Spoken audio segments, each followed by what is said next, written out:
আমাদের সিলেবাসটা দেখতে চাচ্ছি। সিলেবাস সবার কাছে আছে কিনা, আর আমি যে নোট দিয়েছি সেই নোট তোমাদের কাছে আছে কিনা। প্রথমত হলো যে আমার টপিকস হলো ফুড প্রোটিন কোয়ালিটি ইভালুয়েশন। এই যে এটা ফুড প্রোটিন কোয়ালিটি ইভালুয়েশন, এই চ্যাপ্টারের আন্ডারে আছে biological value, PER, NPU. Biological value, protein efficiency ratio, আর হচ্ছে নেট প্রোটিন ইউটিলাইজেশন। আর নিউট্রিয়েন্ট কন্টেন্ট অ্যান্ড অ্যাভেলেবিলিটি, এই চ্যাপ্টারের আন্ডারে আমি পড়াবো হচ্ছে অ্যান্টি নিউট্রিশনাল ফ্যাক্টরস আর ডায়েটারি ফাইবারস। এর আগে অ্যান্টি নিউট্রিশনাল ফ্যাক্টরের একটা মানে নোট দিয়েছি। এই আমি বিকালে যে ক্লাসটা নিয়েছি সেখানে আমি ওদেরকে নোট দিয়েছি, তোমাদের গ্রুপে শেয়ার করার কথা। তারপরে এনার্জি চ্যাপ্টারের মধ্যে পড়াবো হচ্ছে requirement, energy requirement to age, sex, weight, basal metabolic rate, respiratory quotient, আর হচ্ছে ব্যালেন্স ডায়েট। তারপর অবেসিটির মধ্যে আছে assessment, complication, prevention, therapeutic diet. এগুলো মানে জাস্ট এর মধ্যেই পড়ানো হবে আর কি। তো এখন আমরা যাবো হচ্ছে ফুড প্রোটিন কোয়ালিটি ভ্যালুয়েশন। তোমাদের কাছে যে নোট দিয়েছি সেই নোটগুলো বের করো এবং সেখান থেকে আমার পড়ার সাথে মিলিয়ে নিবে আর কি। আমি এখন যাচ্ছি হচ্ছে মূল টপিকসে। আমি এর মধ্যে কিন্তু বইয়ের একটা ফটোকপি দিয়েছি যেটা নোট, আর নিউট্রিশনাল ফ্যাক্টরের একটা ফটোকপি দিয়েছি, এবং আমি খুব ফাস্ট যাব, তোমরা নোট ডাউন করে নিবে। আর কোন পরীক্ষায় মানে পরীক্ষায় কি ধরনের কোশ্চেন আসবে দেব, আর হচ্ছে তোমার আমি একটা কুইজ নিব, সেটা অনলাইন কুইজ। তোমরা যদি এগ্রি হও আমার সাথে, এমসিকিউ এর মতো হবে, এবং কি কি ধরনের কুইজ থাকবে সেটা আমার এই ক্লাসগুলো মানে মনোযোগ সহকারে শুনলে অনেক সময় অনেকটাই কভার হয়ে যাবে, পড়াও লাগবে না। তবে পড়লে আর একটু ক্লিয়ার হবে। খুব বেসিক কোশ্চেন নিয়ে আমি একটা কুইজ নিব। অতএব আমি যে ক্লাসটা নিব সেখানে সবাই নোট ডাউন করবে এবং এগুলো পরবর্তীতে কাজে লাগবে। তো ঠিক আছে, আমি এখন মূল ক্লাসে ফিরে যাচ্ছি।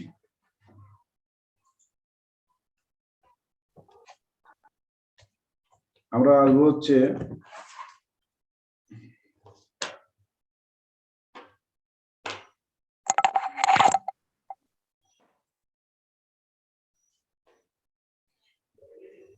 নিউট্রিশনাল পার্টে। প্রথমেই আসবে হচ্ছে তোমার নেট প্রোটিন ইউটিলাইজেশন।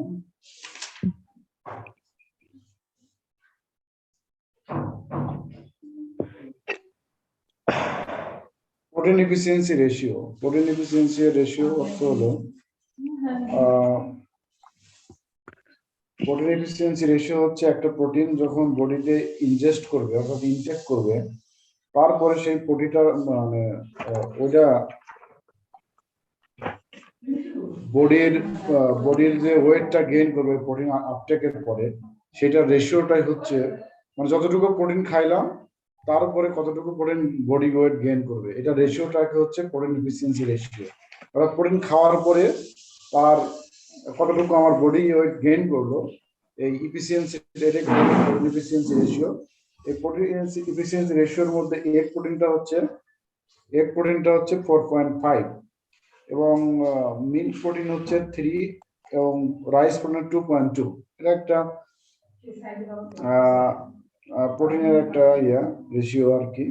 তো এগ প্রোটিনেরটা বেশি হওয়ার কারণ হলো 4.5 এর কারণ হলো স্লাইডটা দেখতে পাচ্ছেন। আমার কোনো স্লাইড নাই, আমি নোট দিয়েছি, নোট দেখো। There is no slide. আমি নোট দিয়েছি, নোটগুলো তোমরা পাইছো কিনা? Okay sir. নোটগুলো দেখো। প্রোটিন এফিসিয়েন্সি রেশিও তোমাদের দেখো পাও কিনা, প্রোটিন এফিসিয়েন্সি রেশিও।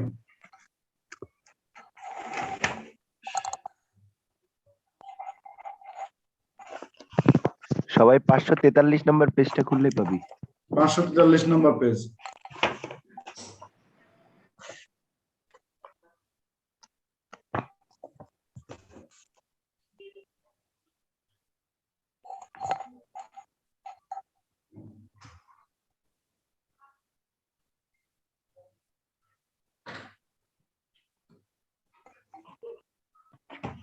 তোমার পেয়েছো? জি স্যার। ওকে, দেখো প্রোটিন এফিসিয়েন্সি রেশিও একটা হচ্ছে gain in body weight divided by protein ingested in gram. এটার রেশিওটাই হচ্ছে তোমার প্রোটিন এফিসিয়েন্সি রেশিও। অর্থাৎ যে প্রোটিনটা তুমি খাবে সেই প্রোটিনটা খাওয়ার পরে তার বডি ওয়েটটার কতটুকু গেইন হবে, এটার যে রেশিওটা, এটা হচ্ছে প্রোটিন এফিসিয়েন্সি রেশিও। এবং এই এগ প্রোটিন এফিসিয়েন্সি রেশিও বা পিইআর হচ্ছে 4.5, মিল্কের হচ্ছে 3 এবং রাইস প্রোটিন 2.2 এক্সাম্পল হিসেবে দেওয়া আছে। এর কারণ হচ্ছে কম বেশি কারণ হচ্ছে আমরা জানি যে প্রোটিনের কোয়ালিটির মধ্যে ডিপেন্ড করে। একটা হচ্ছে গুড কোয়ালিটি প্রোটিন, আর একটা হচ্ছে তোমার গুড কোয়ালিটি প্রোটিনটা এইটা, এগ প্রোটিনটাকে গুড কোয়ালিটি প্রোটিন হিসেবে বলা হয় কারণ এগ প্রোটিনে all essential amino acid present, এই জন্য এটাকে গুড কোয়ালিটি প্রোটিন বলা হয়।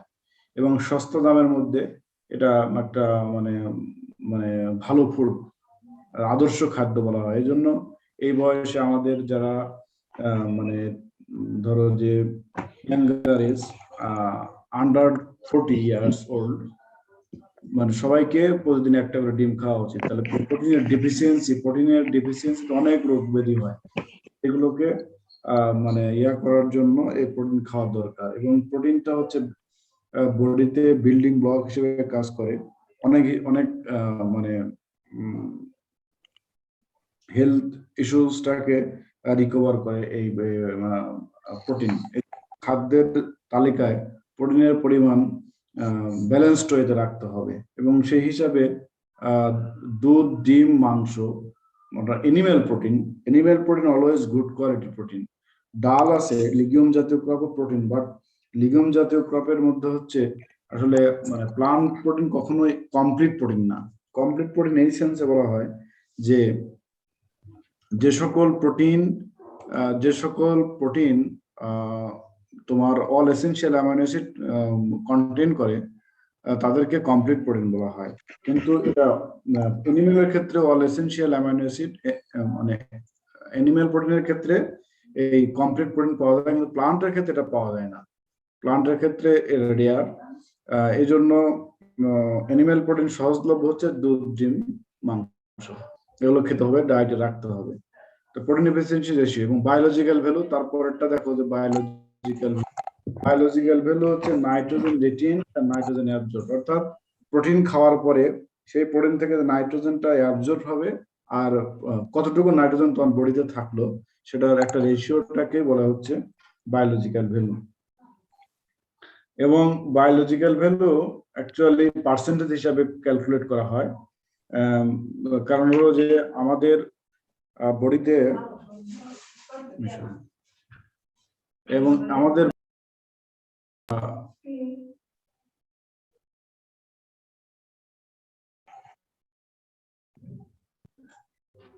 প্রোটিনের যে তোমার খাওয়ার পরে দেখবা যে কিছু প্রোটিন আমাদের ইউরিনেশন হয়, কিছু প্রোটিন আমাদের ফিসিসের মধ্যে দিয়ে মানে বের হয়, আউট হয়। এই জন্য তোমার আমি প্রোটিন খাওয়ার পরে সেই প্রোটিনের যে গাঠনিক স্ট্রাকচার আমরা দেখি, সেখানে অ্যামাইনো অ্যাসিড থাকে, অ্যামাইনো অ্যাসিডের অ্যামাইনো গ্রুপ থাকে NH2, এটা হচ্ছে নাইট্রোজেন, NH2 মানে নাইট্রোজেন থাকে। হ্যাঁ, তো প্রোটিন খাওয়ার পরে এই প্রোটিনটা আসলে ব্রেকডাউন হয়ে নাইট্রোজেন টা ইউরিয়া হিসাবে বা অ্যামাইনো গ্রুপটা ইউরিয়া হিসেবে বের হয়ে যায়। সেটা ইউরিনের মাধ্যমে হয় এবং ফিসিসের মাধ্যমে বের হয়। তো তোমরা যা দেখবা যে যখন বিশেষ করে যেখানে পাবলিক সেখানে যেখানে ইউরিন মানে প্রস্রাবখানা, সেখানে দেখবা যে তোমার একটা ঝাঁঝালো গন্ধ আসে, এটা নাথিং বাট ইউরিয়া। তোমার মানে নাইট্রোজেনের একটা ঝাঁঝালো গন্ধ বের হয়, মানে ইউরিয়া সারের মতো হয় আর কি। এটা নাইট্রোজেন ইউরিনের মাধ্যমে নাইট্রোজেন বের হয়ে যায়। এই জন্য এটা বায়োলজিক্যাল ভ্যালু ইম্পর্টেন্ট যে তোমার নাইট্রোজেন রিটেইন, কতটুকু নাইট্রোজেন থাকবে, আর নাইট্রোজেন অ্যাবজর্ব হওয়ার পরে সেই নাইট্রোজেনটা কতটুকু মানে বডিতে থাকলো, এটার একটা পার্সেন্টেজ হিসেবে ব্যবহার এবং ডিটেল ক্যালকুলেশন এখানে দেওয়া আছে। এই ক্যালকুলেশনটা তোমাদের মানে পরীক্ষায় আসতে পারে।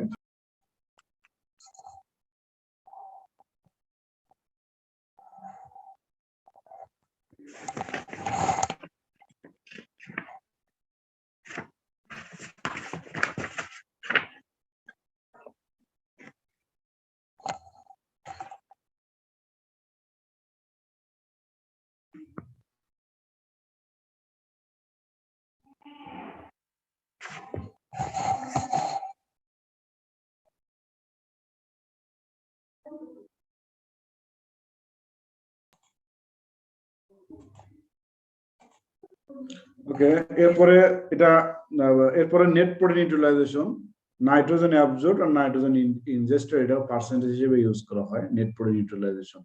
এখন এটা আসলে বলার কিছু নাই।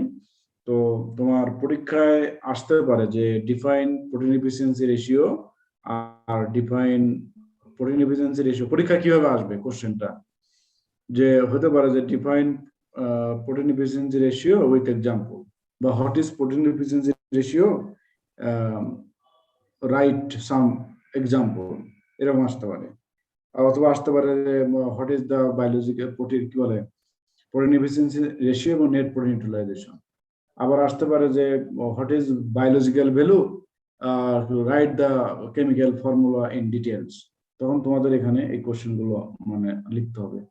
আবার এমসিকিউ তে আসতে পারে যে প্রোটিন এফিসিয়েন্সি, এগ প্রোটিনের প্রোটিন এফিসিয়েন্সি রেশিও কত, অথবা প্রোটিন এফিসিয়েন্সি রেশিও দিয়ে মানে কোনটার কত, সেটা এগ প্রোটিনের কত, তারপরে রাইস প্রোটিনের কত, এগুলো আসতে পারে এমসিকিউ এর মাধ্যমে। ঠিক আছে। এবং আরেকটা জিনিস আমি বলে রাখি, যেটা কেমিক্যাল স্কোর আমি পড়াবো, কেমিক্যাল স্কোর ওই নোটে দেখো পরের মানে বায়োলজিক্যাল ভ্যালু এবং নেট প্রোটিন ইউটিলাইজেশন পরের স্টেপটা হচ্ছে কেমিক্যাল স্কোর, তোমাদের নোটে দেওয়া আছে। এই কেমিক্যাল স্কোরটা হচ্ছে এইরকম যে কেমিক্যাল স্কোরটা কম্পেয়ার করা হয় এগ প্রোটিনের সাথে, মানে ডিমের সাথে কম্পেয়ার করা হয়। আর আমরা জানি যে all essential amino acid present in the egg, so that is why it is common. কিন্তু প্লান্টের ক্ষেত্রে বা অন্যান্য আদার্স প্রোটিনের ক্ষেত্রে দেখা যায় যে কিছু প্রোটিন এসেনশিয়াল অ্যামাইনো অ্যাসিড আছে, কিন্তু সীমিত পরিমাণে, অর্থাৎ সেটা হলো যে পরিমাণ মতো নয়। এই সকল অ্যামাইনো অ্যাসিডকে বলা হয় লিমিটিং অ্যামাইনো অ্যাসিড। তো রাইস প্রোটিন বা সিরিয়াল প্রোটিন বা মানে যেটা হলো যে লিগুমস ক্রপ, মানে প্লান্ট প্রোটিনে কখনোই কিন্তু কমপ্লিট প্রোটিন নয়। সো সেখানে কিছু কিছু এসেনশিয়াল অ্যামাইনো অ্যাসিড লিমিটিং থাকে, তার মানে পর্যাপ্ত পরিমাণে নাই।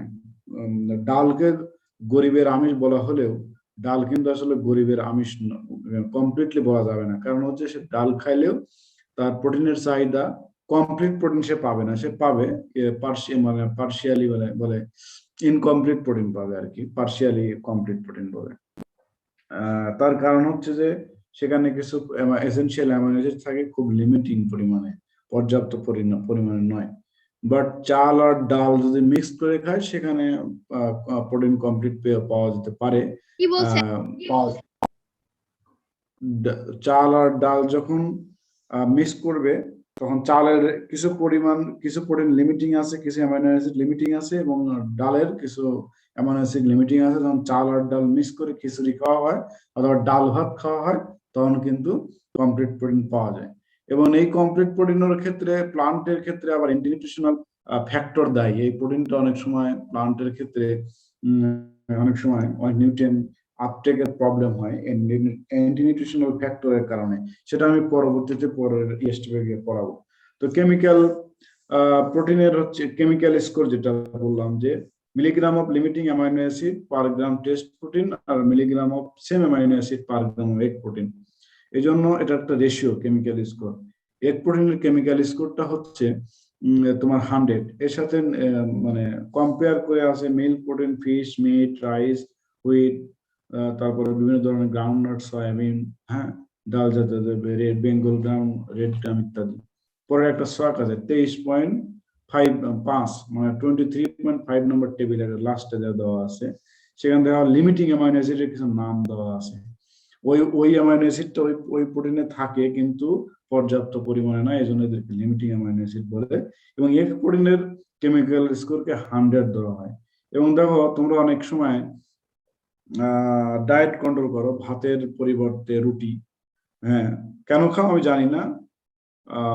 অনেকেই অনেকভাবে ব্যাখ্যা দিয়ে থাকে যে রুটি ভালো, প্রোটিনের পরিমাণ বেশি। কিন্তু আমার ক্ষেত্রে যেটা মনে হয় যে রুটির প্রোটিন হচ্ছে মানে রুটিতে মানে গমে প্রোটিন পার্সেন্ট থাকে হচ্ছে 10 to 12 বা 12 to 14, আর রাইসে থাকে হচ্ছে 8 to 10। রাইসের প্রোটিন থাকে 8 থেকে 10%, আর রুটির ক্ষেত্রে থাকে হচ্ছে গমের ক্ষেত্রে থাকে 10 থেকে 12 বা 12 থেকে 14 এরকম, বা 10 থেকে 14 এই রেঞ্জের মধ্যে। খুব একটা বেশি নয়। তারপরে কেন আমরা ভাতের চাইতে রুটিকে বেশি প্রেফার করি, যারা ডায়েটিং করে, যারা ডায়েট কন্ট্রোল করে, তার কারণ হলো যে আহ, রুটিতে প্রোটিনের পরিমাণ বেশি আছে রাইসের চেয়ে, ওকে। তার চাইতে আরেকটা কারণ হচ্ছে রুটিতে কমপ্লেক্স প্রোটিন না, কার্বোহাইড্রেট থাকে, কমপ্লেক্স কার্বোহাইড্রেট। এই কমপ্লেক্স কার্বোহাইড্রেট থাকার কারণে দেরিতে ডাইজেশন মানে মেটাবলিজম একটু দেরিতে হয়, অর্থাৎ মেটাবলিজম বলতে ডাইজেশনটা একটু ডিলে হয়, ওটা ধীরে ধীরে হয়। যার কারণে অনেকেই এটা মানে রুটি খাইলে দেখা যায় অনেকক্ষণ ক্ষুধা লাগে না, এটা একটা কারণ। আর ভাতটা মানে খাওয়ার সঙ্গে সঙ্গে মেটাবলিজমটা দ্রুত হয়, এই জন্য অনেকেই রুটির পরিবর্তে মানে ভাতের পরিবর্তে রুটি খায়। কিন্তু রিসেন্ট যে একটা রিপোর্ট আছে, রুটি খাইলে, আবার যদি শখটা দেখো, তোমাদের কাছে যে নোটটা আছে এই শখটা যদি দেখো, টেবিলটা দেখো, রুটির কেমিক্যাল স্কোরটা কিন্তু খুবই কম। রুটির কেমিক্যাল স্কোরটা খুবই কম, তার কারণও আছে। কারণ রুটিতে অ্যান্টি নিউট্রিশনাল ফ্যাক্টর আছে, বিটা গ্লুকান নামে একটা anti nutritional factor, beta glucan, আমি এটা পরে পড়াবো, পরবর্তীতে পড়াবো। বিটা গ্লুকান এর কারণে অনেক সময় যে নিউট্রিয়েন্ট গুলো আপটেক হয় না, অর্থাৎ অ্যাভেলেবল হয় না। এনিওয়ে, সেই ক্ষেত্রে এবং রিসেন্ট রিপোর্ট অনুযায়ী বলা হচ্ছে, এটা কন্ট্রোভার্সি আছে। তারপরে মানে রিসার্চ প্রক্রিয়া হচ্ছে চলমান প্রক্রিয়া, রিসার্চ হলো চলমান প্রক্রিয়া। তারপরে বলে দিচ্ছি যে রুটি খাইলে ব্যাড কোলেস্টেরল নামে একটা কোলেস্টেরল আছে, যেটাকে এলডিএল বলে, লো ডেন্সিটি লাইপোপ্রোটিন। এই লো ডেন্সিটি লাইপোপ্রোটিনটার পরিমাণ বেড়ে যায় শরীরে, অর্থাৎ এতে এতে করে হার্ট ডিজিজের পরিমাণ বাড়ে, অ্যাথেরোস্ক্লেরোসিস হয়, কার্ডিওভাস্কুলার ডিজিজ হয়, তারপরে ব্লাড প্রেশার বেড়ে যায়, হাইপারটেনশন হয়। এটা একটা প্রবলেম, কিন্তু এটাও কন্ট্রোভার্সি আর কি, যদিও রিসার্চ চলমান প্রক্রিয়া ওটা। তারপরে একটা মেসেজ, রিসেন্ট একটা পেপার পাবলিশড হয়েছে গবেষণাপত্র, সেখানে এটা বলে রাখছে। আর একটা কথা বলতেছিলাম যে এগ, আমাদের এই বয়সে এগ, ডিম প্রত্যেকের প্রতিদিন একটা করে ডিম খাওয়া দরকার, ডিম খাওয়া দরকার। কিন্তু যাদের বয়স 40-এর উপরে তাদেরও খাওয়া উচিত, কিন্তু যাদের কার্ডিওভাস্কুলার ডিজিজ আছে, মানে heart disease, blood pressure, hypertension, তারপর স্ট্রোক করা ইত্যাদি আছে, তাদের ক্ষেত্রে একটু সাবধানে ডিম খাওয়া উচিত। সেক্ষেত্রে কুসুম ছাড়া খাওয়া যায়, কুসুম ছাড়া খাওয়া যেতে পারে। এই তো হলো ফার্স্ট চ্যাপ্টার আমার শেষ। আমি যদি ফার্স্ট চ্যাপ্টার শেষ করি, ফার্স্ট চ্যাপ্টার তোমাদেরকে আবার দেখাই আমি। ফার্স্ট চ্যাপ্টারের এই জিনিসটা শেষ, কিন্তু তোমাদেরকে আমি যেটা বললাম যে biological value, protein efficiency ratio, net protein utilization, এখানে তিনটাই পড়তে হবে, কিন্তু কেমিক্যাল স্কোরটা পড়া লাগবে না, বা টেবিলও পড়া লাগবে না। এটা আমি তোমাদেরকে জাস্ট বোঝানোর জন্য বললাম আর কি, ঠিক আছে। এখন আমরা যাব anti nutritional factor, anti nutritional factor and dietary fibre. তার মধ্যে অ্যান্টি নিউট্রিশনাল ফ্যাক্টরটা আমি দেখাচ্ছি, যে আমি কিন্তু অলরেডি নোটটা দিয়ে দিয়েছি। তারপরে এখানে দেখো অ্যান্টি নিউট্রিশনাল ফ্যাক্টর,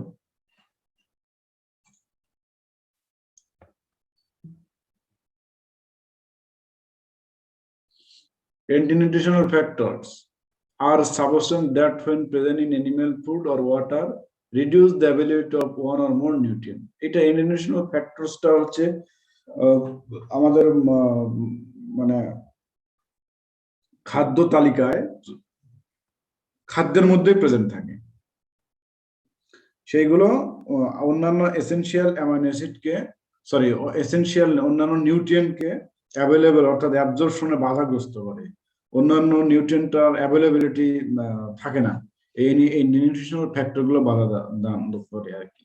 সেইগুলো হচ্ছে কিছু আছে, অনেকগুলো আছে, তার মধ্যে আমি 10টা এখানে লিস্ট করছি। অ্যারাবিনোক্সিলেন্স, বিটা গ্লুকানস। এই বিটা গ্লুকানটা কিন্তু রুটিতে থাকে, অর্থাৎ হুইটে থাকে, বা মেইজ হুইট এইগুলোতে থাকে বিটা গ্লুকানস। তারপরে সাইক্লোপ্রোপেনয়েড ফ্যাটি অ্যাসিড, গসিপল থাকে তোমার হচ্ছে মানে কটন অয়েলে, তারা এল কানাভানাইন, তারা lectin, phytate, protease inhibitor, saponin, টাইমস, এগুলো এখানে দেওয়া আছে। এগুলো জাস্ট রিডিং এর মতো পড়ে যেতে হবে। এগুলা এখানে যে কোনো একটা বা দুইটা সম্পর্কে আমি তোমাদেরকে দিতে পারি, যে তোমরা হচ্ছে এটা সম্পর্কে লেখো, এটার কাজ কি, যে কোনো একটা, এখানে সবগুলোই পড়তে হবে রিডিং এর মতো, এটা বোঝানোর কিছু নাই, নর্মাল জাস্ট রিডিং পড়ার মতো পড়বে। কারণ এখান থেকে এমসিকিউ কিরকম আসতে পারে, যে বিটা গ্লুকান কোথায় পাওয়া যায়, গসিকল কোথায় পাওয়া যায়, কোনটা অ্যান্টিনিউট্রিশনাল ফ্যাক্টরস নয়, বা কোনটা অ্যান্টিনিউট্রিশনাল ফ্যাক্টরস, কোন ক্রপের মধ্যে থাকে, কোন খাদ্যের মধ্যে থাকে, এইগুলো তোমাদেরকে এখান থেকে পরীক্ষায় আসতে পারে। এটা নোট আমি দিয়ে দিয়েছি, এই নোটটা পড়ে নিবে। এবং আমি আগেই বলছি যে আমি যাবো খুব দ্রুত গতিতে, আর অল্প কিছুক্ষণের মধ্যে ক্লাস শেষ হবে। আর একটা টপিকসটা হচ্ছে ইয়া, সরি, সেটা হলো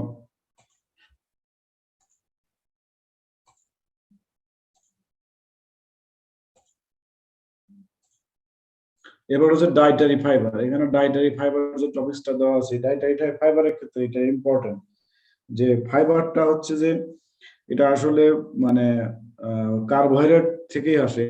ফাইবারটা আসে কার্বোহাইড্রেট থেকে, যেগুলো যে সকল কার্বোহাইড্রেট বডিতে ডাইজেস্ট করতে পারে না, বডিতে ডাইজেশন হয় না, সেটাই ফাইবার হিসেবে কাজ করে। কিন্তু এটার উপকারিতা কি? ফাইবার আমাদের এনার্জি দেয় না, কিন্তু তারপরে ফাইবার আমাদের বডির জন্য প্রয়োজন। এই ফাইবারের প্রতিদিন খাদ্য তালিকায় ফাইবার রাখতে হবে, এবং এই ফাইবারটা পাওয়া যাবে হচ্ছে ভেজিটেবলস, গ্রিন ভেজিটেবলস বা যে কোনো ফল মূল থেকে পাওয়া যাবে। ফাইবারের উপকারিতা হলো এই যে তোমার কনস্টিপেশনকে, যাদের কনস্টিপেশন থাকে সেই প্রবলেমটাকে দূর করে। কনস্টিপেশন এমন একটা জিনিস, যখন তোমার ফাইবারের খাদ্য তালিকায় তোমরা অনেকেই আছো যে শুধু মাছ ভাত খাবে, শুধু ডাল ভাত খাবে, বা শুধু আলু ভর্তা ভাত খাবে, শুধু মাংস সাথে ভাত খাবে, কিন্তু ভেজিটেবল পছন্দ করে না, ভেজিটেবল দেখলেই তোমার খাবারের রুচি বন্ধ হয়ে যায়।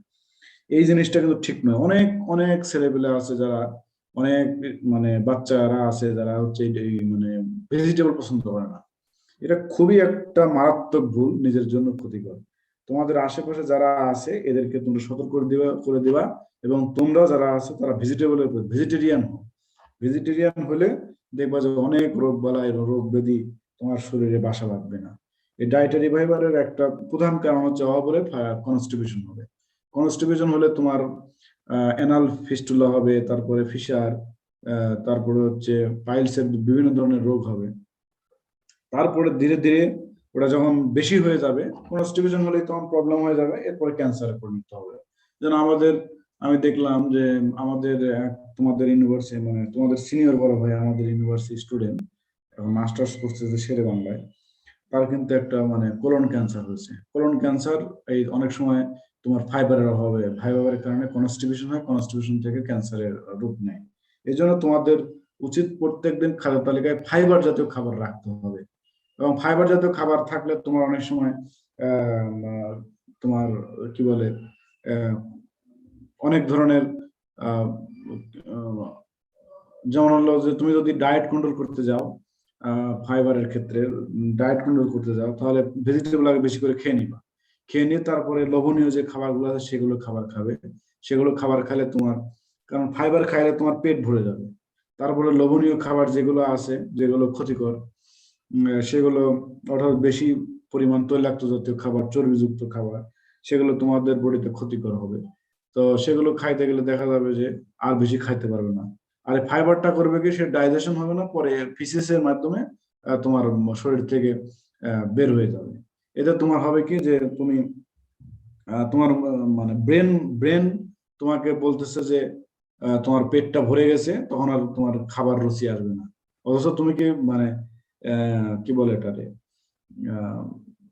পেটকে তোমার তোমার নিজের ব্রেন দ্বারাই, তোমার নিজের কি বলে এটার সেন্স দ্বারা পেটটাকে তুমি ফাঁকি দিলা।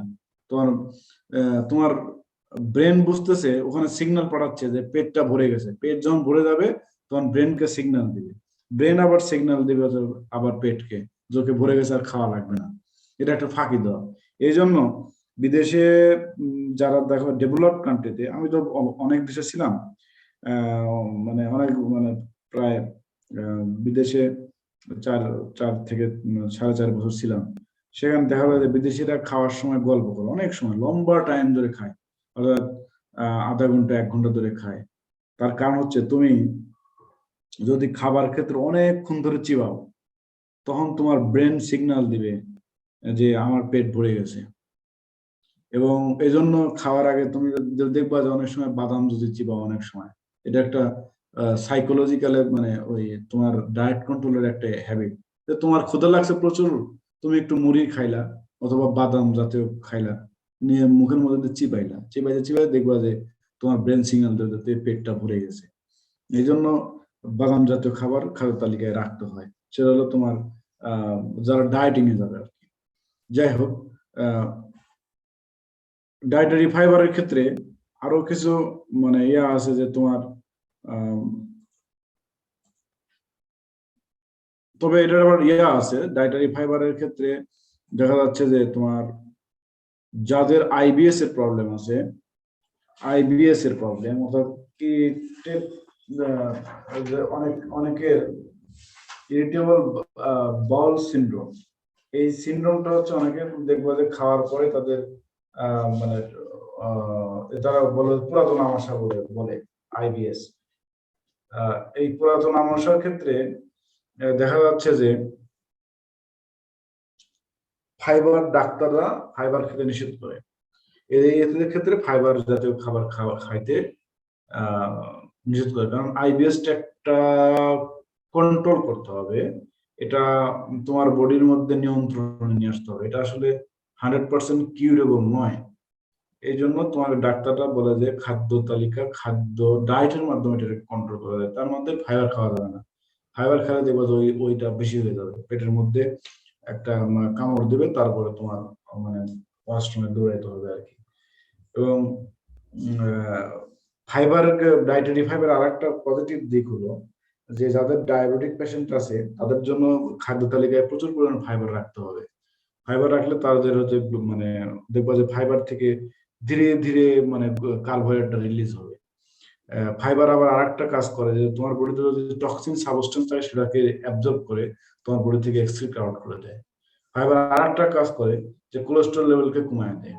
কোলেস্টেরল যাদের বডিতে ফ্যাট বা ইয়া আছে, কোলেস্টেরল লেভেলকে কমায় দেয়।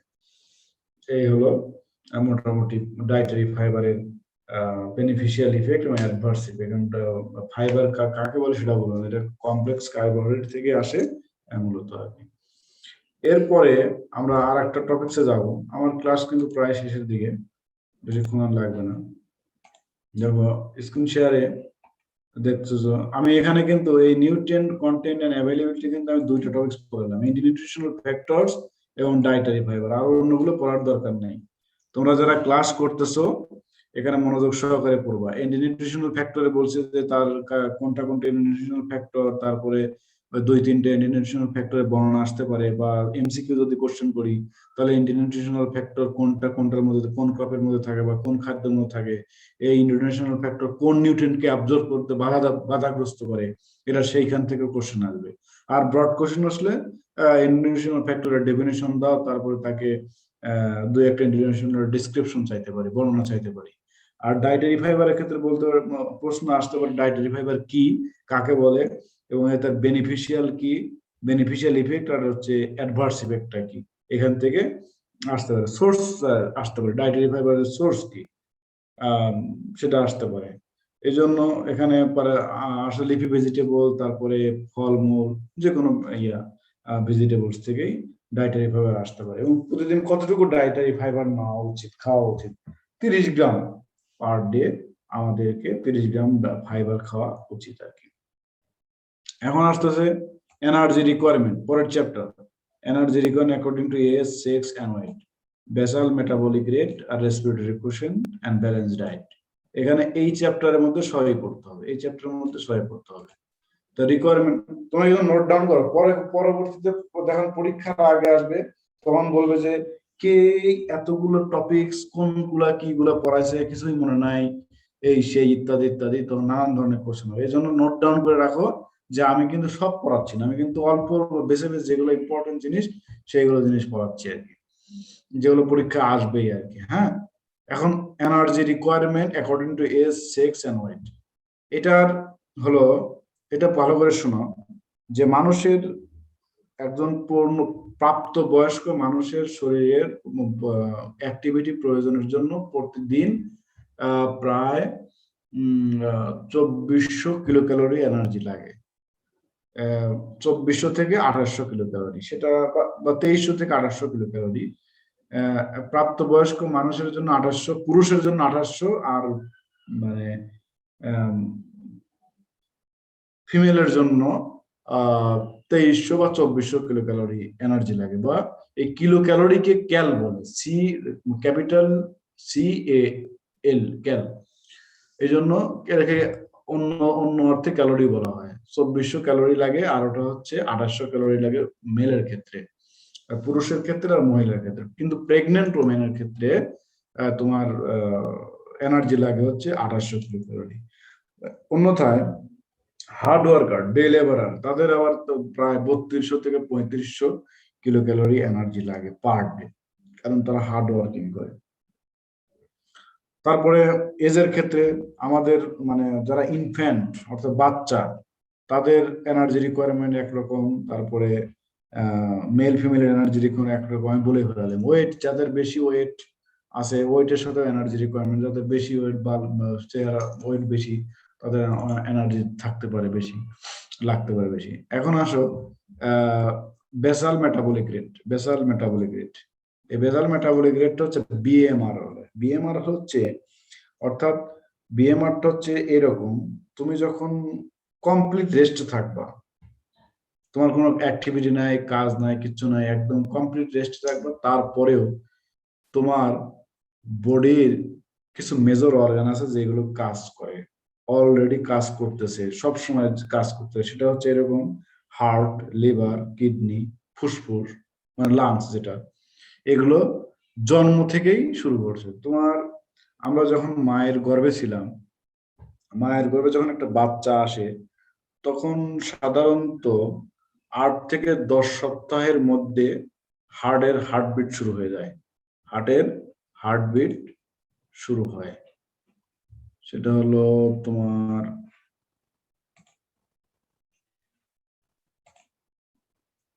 8 থেকে 10 সপ্তাহের মধ্যে একজন বাচ্চার মায়ের গর্ভে যখন 8 থেকে 10 সপ্তাহ হয়, তখন হার্টবিট শুরু হয়। তার মানে হার্ট কাজ করা শুরু করে।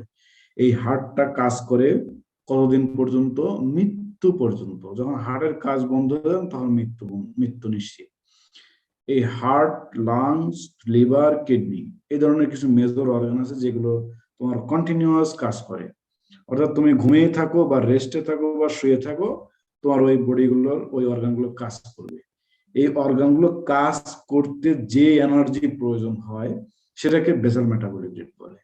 এটাকে বেসাল মেটাবলিক রেট বলে। অর্থাৎ কমপ্লিট রেস্টে থাকা অবস্থায় যখন যে কাজ হয়, মানে বডির মধ্যে যে এনার্জি প্রয়োজন হয়, সেই রেটটাকে বেসাল মেটাবলিক রেট বলে। তো আমি যখন একজন প্রাপ্তবয়স্ক মানুষের বেসাল মেটাবলিক রেটের ক্ষেত্রে তোমার 1400 থেকে 1600 বা 1600 কিলো ক্যালোরি এনার্জি প্রয়োজন হয়। অর্থাৎ তোমার কিডনি, লিভার, লাংস, হার্ট, এগুলোর ব্রেন, এগুলোকে ফুলি ফাংশনাল করার জন্য তোমার 1600 কিলো ক্যালোরি এনার্জি প্রয়োজন। আমি বলছি যে 2800 কিলো ক্যালোরি দরকার হচ্ছে প্রাপ্তবয়স্ক মানুষের জন্য। এখন 1600 থেকে 2800 অর্থাৎ আরো 1200 কিলো ক্যালোরি তোমার ডেইলি প্রয়োজন হচ্ছে তোমার ডেইলি অ্যাক্টিভিটির জন্য। এখন তোমরা যারা ডায়েট কন্ট্রোলিং করো, ডায়েটিং করো, তারা দেখা যাচ্ছে যে এমন আছে যে তোমার বেসাল মেটাবলিক রেটের জন্য, এখানে কিন্তু ফর্মুলা দেওয়া আছে, বইতে দেখবে একটা ফর্মুলা দেওয়া আছে।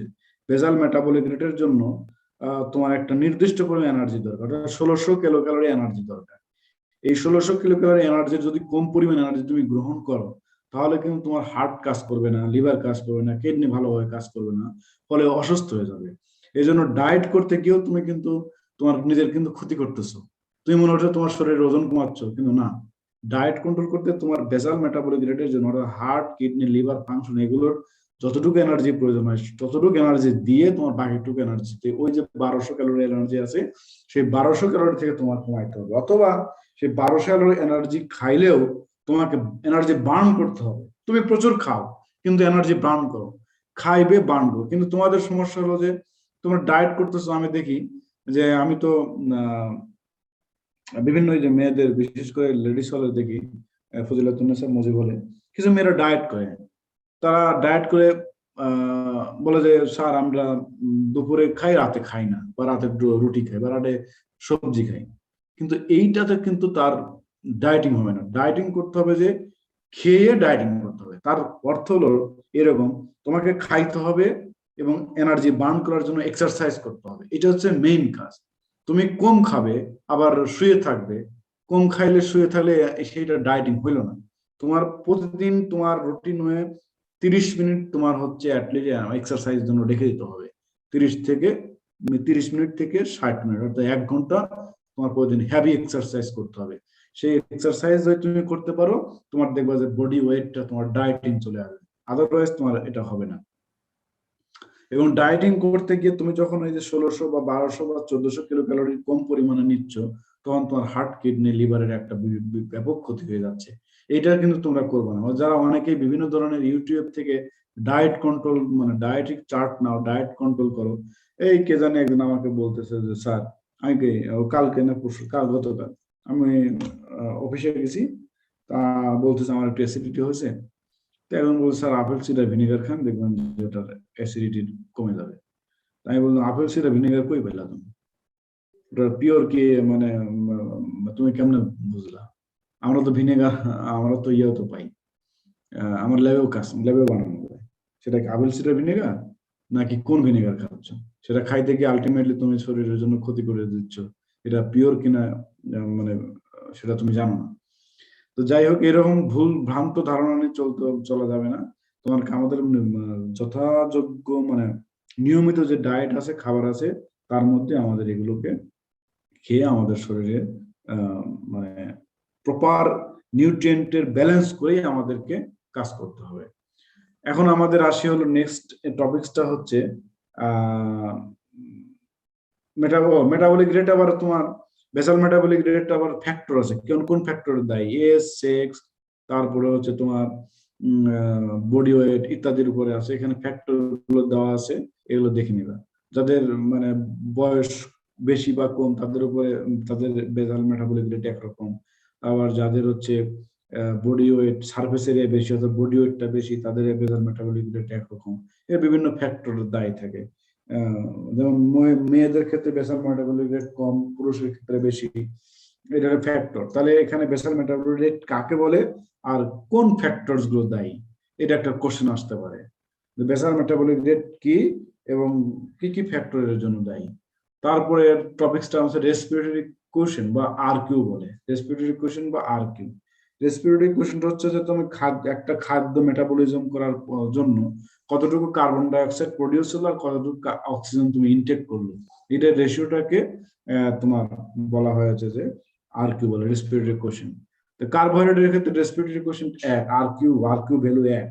তারপরে ফ্যাটের জন্য 0.7, প্রোটিনের জন্য 0.8, আর মিক্সড ডায়েটের জন্য 0.8। এটা আসতে পারে যে আরকিউ কাকে বলে বা রেসপিরেটরি কোশ্চেন কাকে বলে। এক্সপ্লেইন দা বা রাইট ডাউন বা explain the respiratory RQ of carbohydrate, protein, fat এবং মিক্সড ডায়েট, সেটা আমার ওখানে দেওয়া আছে। এরপর লাস্ট টপিকটা হচ্ছে ব্যালেন্স ডায়েট। ব্যালেন্স ডায়েটটা হচ্ছে একটা খাদ্য তালিকায় তুমি যখন ব্যালেন্স ডায়েট তৈরি করবে, ব্যালেন্স ডায়েট অর্থাৎ খাদ্য তালিকায় নিয়মিত তোমার রেগুলার, মানে ডেইলি মিলে তোমার carbohydrate, protein, fat, vitamins, minerals এবং ওয়াটার, এই খাদ্য, এই 6টা উপাদান তোমার বডিতে তোমার খাদ্য তালিকায় রাখতেই হবে। অর্থাৎ তুমি কতটুকু কার্বোহাইড্রেট খেতে পারবে, কতটুকু প্রোটিন খেতে পারবে, কতটুকু ফ্যাট নিতে হবে, এটা ব্যালেন্স ডায়েটের মাধ্যমে নির্ণয় করতে হবে। সাধারণত অনেক সময় ভিটামিন আর মিনারেলস কিন্তু আমাদের এনার্জি দেয় না, ভিটামিনস এন্ড মিনারেলস আমাদেরকে এনার্জি দেয় না। তারপরে ভিটামিন আর মিনারেলস আমাদের খাইতে হয়, কারণ হচ্ছে ভিটামিন মিনারেলস ছাড়া আমাদের মেটাবলিজম হয় না। এই জন্য অনেক সময় বয়স হলে অনেক সময় ভিটামিন এবং মিনারেলসটা সাপ্লিমেন্ট হিসেবে নিতে হয়। সাপ্লিমেন্ট হিসেবে এরকম যে আমরা ডেইলি মিলে পাচ্ছি না, তখন ক্যাপসুল আকারে, ট্যাবলেট আকারে খাইতে হয়। তো এগুলো বাজারে অ্যাভেলেবল আছে, অনেকে মাল্টিভিটামিন খায়। তো যাদের শরীর স্বাস্থ্য ভালো তারা আবার খাইতে যায় না, পরে দেখবো বাল্কি হয়ে যাবে, অবেসিটি বাড়বে। এরকম অবেসিটি দরকার নেই। অবশ্যই সেটা ডাক্তারের সাথে পরামর্শ করে এটা খাইতে হবে। ব্যালেন্স ডায়েট এখান থেকে আসতে পারে যে তোমার ব্যালেন্স ডায়েটটা আসলে কিভাবে প্রিপারেশন করতে হবে। সেখানে 100 গ্রাম বা মানে 100 কেজির একটা balance diet preparation, balance diet কি, তার কিভাবে ব্যালেন্স ডায়েট প্রিপারেশনের জন্য কনসিডার করতে হয়, এই হলো হচ্ছে আমার আজকের পড়ানোর টপিকস। আমার যদি মনে হয় যে আর কোনো টপিকস আছে কিনা, ওকে, আর কোনো টপিকস নাই। এখন তোমরা তোমাদের যদি কোনো কোশ্চেন থাকে তোমরা বলতে পারো, তোমাদের কোনো কোশ্চেন আছে কিনা। স্যার আসসালামু আলাইকুম। স্যার ব্যালেন্স ডায়েটের তো স্যার কোনো শীট দেওয়া হয় না স্যার। দেখো ব্যালেন্স ডায়েট দেওয়া আছে ওই 546 নাম্বার পেজে আছে। দেখ চেক কর। আচ্ছা স্যার আর কিউ যেটা আর কিউটা কোন পেজে আছে? ফার্স্ট পেজ, একদম ফার্স্ট পেজে, মানে সেকেন্ড পেজ, প্রথমের সেকেন্ড নিউট্রিশনের চ্যাপ্টারে একদম সেকেন্ড পেজ দেখো। 536 পেজে দেখ। হ্যাঁ, respiratory question top 4 staff. Sir হ্যাঁ। কোশ্চেন